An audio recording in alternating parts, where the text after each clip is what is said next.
Hi everyone, this is Cocinando con Corazón, and today I'm going to show you how to make a Spanish tortilla. Now, if you don't know what a Spanish tortilla is, it's a simple egg omelet that has potatoes and onion in it. Spanish tortillas are a staple in every Spanish household, and they're super simple to make, which is why it's the perfect recipe if you want to get into learning how to make Spanish food. Before we start to make it, I want to go over some of the history. Its presence in Spain dates back to the 1500s, and it's thought to have originated in Valencia, Extremadura, or Navarra, which are regions in Spain. A fun fact is that before potatoes were introduced to the Old World, egg omelets were associated with Persian culture and were introduced to Spain through the Arab conquest of the Mediterranean. Because of this, egg omelets were already popular in Spain and were often made with ingredients like spinach or even seafood. Now that we've gone over some of the history, we can start making the tortilla. Okay, so I wanted to do a voiceover for the actual cooking part just because I ended up having to speed up the videos and some of the clips got a little loud later in the video.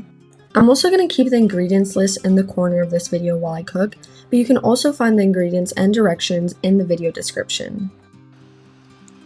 So the first step you want to do is peel and chop the potatoes. This took me a little longer than expected just because it was my first time peeling potatoes and I don't cook often, but this typically shouldn't take long. Now, while I'm preparing the potatoes, I want to share a bit of history about potatoes in Spain. As we know, potatoes were introduced to Spain and the rest of Europe after expeditions to the Americas. Initially, potatoes were mainly food for animals, and many cooks in Spain found them weird and didn't really know how to use them in dishes. They were also hard for farmers to cultivate, which contributed to their unpopularity. Eventually, they started being sold in big cities like Madrid in the early 17th century, and started being used in some dishes, but the increase in popularity really arose in the 19th century when they were used more to their cheapness and ability to fulfill the hunger that many people faced because of famines. The potato in Spain, like in other European countries, resulted in an affordable solution to famine and a yummy ingredient in many Spanish staples. Okay, so now that we've gone over the history of potatoes in Spain, we can go back to the actual recipe. After you've peeled, chopped, and washed your potatoes, you're going to finely dice onions, or if you're lazy like me, you can buy them pre-diced. Now, the only downside of buying onions that are already diced is that if you prefer to actually taste the onion, you're not going to be able to. Okay, so once you've prepared the potatoes and onions, you want to fry the potatoes on low heat until they're a bit crispy and almost golden. And as they're frying, you want to add the onion and slowly stir it. And try not to be as clumsy as I was. While the potatoes and onions are frying, you can start to whisk your eggs and set them aside until you're ready to mix them in with the potatoes and onions. Now, it's super important to drain as much of the olive oil from the potatoes and onions as you can because you don't want an oily taste or a weird consistency in the end.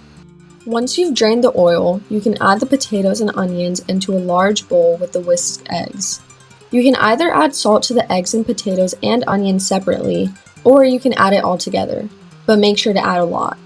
Of course, you can always add more salt if necessary, so don't add too much at the beginning, but don't underestimate the amount you need either.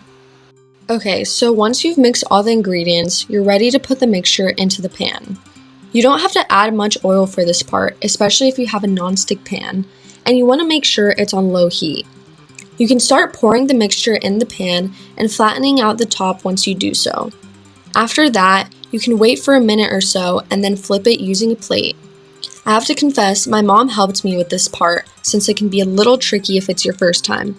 But don't worry if it doesn't turn out perfect since you can always mold it back into shape once it's in the pan again.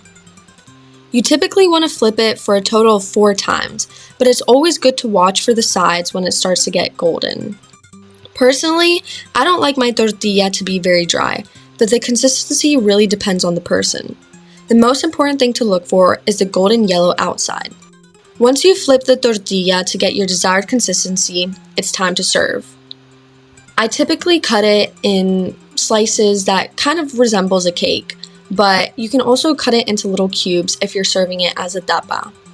Tortilla is really nice to eat with manchego cheese, which is a traditional Spanish cheese that's served with tapas, but can honestly be served with anything like bread.